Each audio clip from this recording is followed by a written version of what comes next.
Hello and welcome into the latest edition of ESPN FC. Kay Murray, Craig Burley and Shaka Hislop here in the studio. As we speak, as we go to air, Florentino Perez is speaking right now in Spain. What are you laughing at me for? Because obviously we went through all of this yesterday. We will be revisiting. Just run yesterday's show. Today. No, we can go home. There's no doubt some more updates with Florentino Perez speaking right now. So a little later on in the show, Alex Kirkland will be joining us, but we're going to get to some more concrete information right now. Told you yesterday he's getting... Oh, okay, all right. Science. Andoni Iraola, it's official. He is Liverpool's new head coach, and this is what he's had to say about it. Liverpool gives me the chance to coach top players, and top players give you the chance to fight for titles, to win titles. Obviously, when you arrive at a place, you cannot promise everything, but it's true that I understand where I'm coming and what is expected. So Alex Kirkland is joining us right now because we want to get the Spanish angle on Iraola coming in at Liverpool. We talked about it a lot here in the studio, Alex, and one of the feelings was that even though we know he's in high demand and everybody really respects everything he's done so far, this is a big step up for him. How's it being viewed in Spain? Yeah, a lot of excitement. People loving here, of course, the sort of the dominance of Spanish coaches and Basque coaches in particular in the Premier League with Mikel Arteta, Xabi Alonso, Unai Emery, and now Iraola as well. People, I think, accept that this is a big challenge. I think, as far as I'm concerned, it's maybe a slightly bigger step than I would have thought. Iraola's been very careful, I think, to sort of manage his career so far in terms of the choices he's made. You know, here in Spain, he was at Mirandés, a small club in the second division, did well, went to Rayo, a small club in the first division, did well, went to Bournemouth. Everybody knows about the job that he's done there.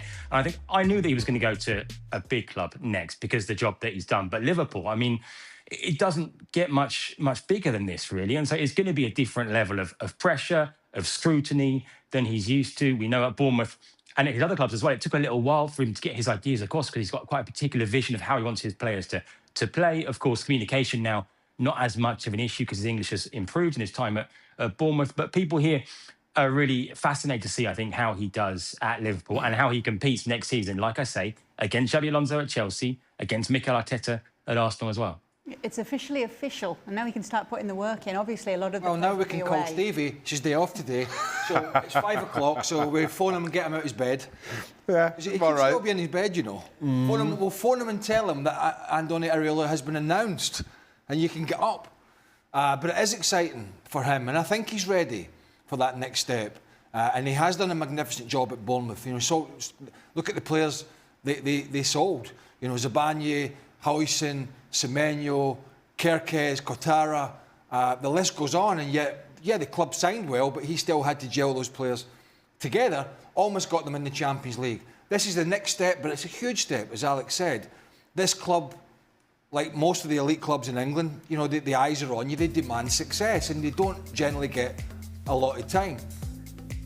I'm kind of contradicting myself here. And I've always said Liverpool are a pretty patient club. That was the reason, I think, when Stevie and I were talking, we thought that Arne Slot may have stayed. And I think Roy Hodgson, Arne Slot, there's one or two anomalies out there where they've got rid of managers relatively quickly. Obviously, Slot had some great success. The second season, not so much. But I think Andoni Iraola, barring a disaster, will get plenty of time. Because that's the way generally Liverpool operate.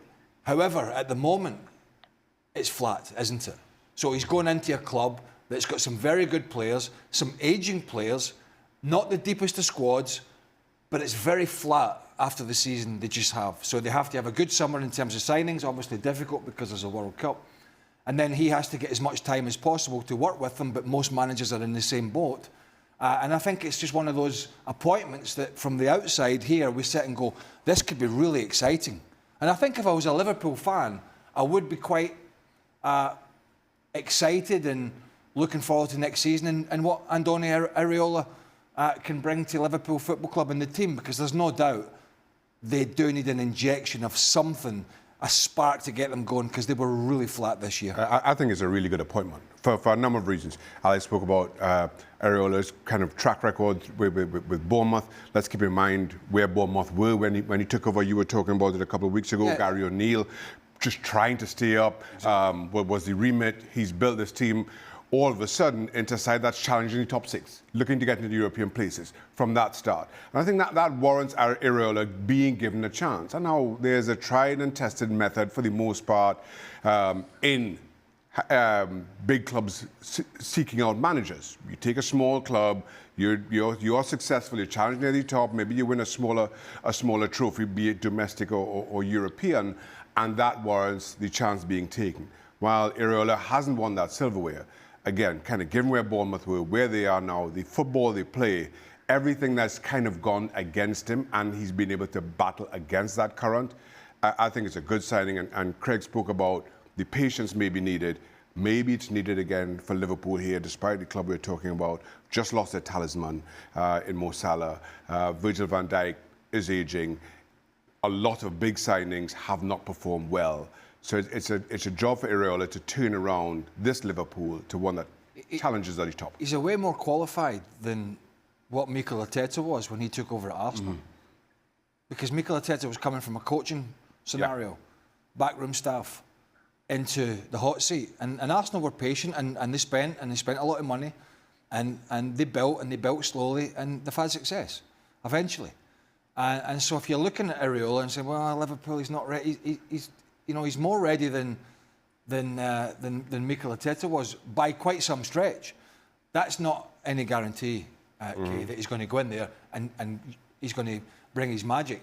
Good signings, getting more out of Gravenberg and McAllister, who are poor, finding a partner for Van Dijk, and obviously replacing Mo Salah. And one of the most important things, finding a way to make Florian Wirtz tick. I think that's super important. Yeah, absolutely. When we talk about patience, and don't worry if you don't know this, Alex, but something that stood out is that this manager only signs 2-year contracts, it would seem. Do you know anything about that?